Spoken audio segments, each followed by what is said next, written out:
my philosophy on podcasting. So many people think as I'm talking, and maybe you're thinking right now, well, I'm not going to get a ton of listeners.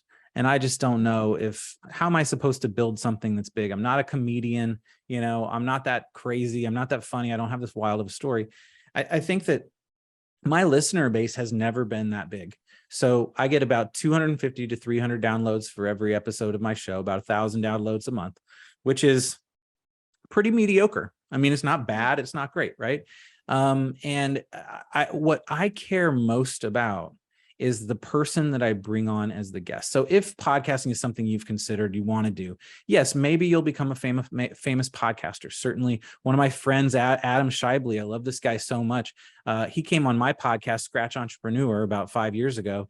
And he was like, I love this. I want to do this so much. And he went out and he started his own podcast. And he's now had 3 or 4 podcasts. Many of them have tens of thousands of downloads every single month. He started a business based on teaching other people how to podcast.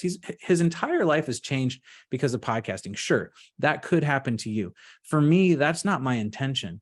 My intention is, as I mentioned before, to sit down with important people for 45 minutes.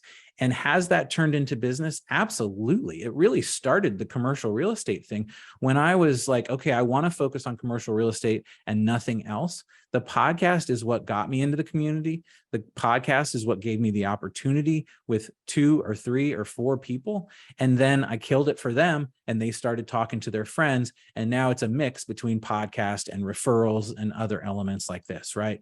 And so all you're really looking for is the snowball to get things started, the capacity to invite someone to do something else. If you think about in a meetup room like this, right? You find someone in here right now that you're like, oh, I'd love to connect with them.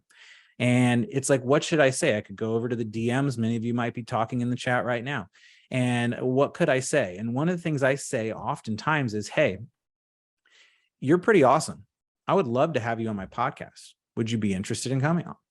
It gives you something to engage with someone on, right? Mm-hmm. And so, your question was, how much money has it made me?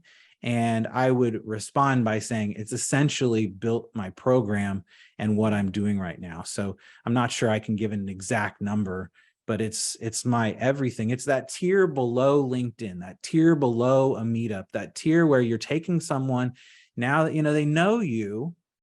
Let's connect with them and not get them, because I'm not for manipulate. Like, let's connect with them and see if we like each other, Yeah. and you certainly find that out on the show.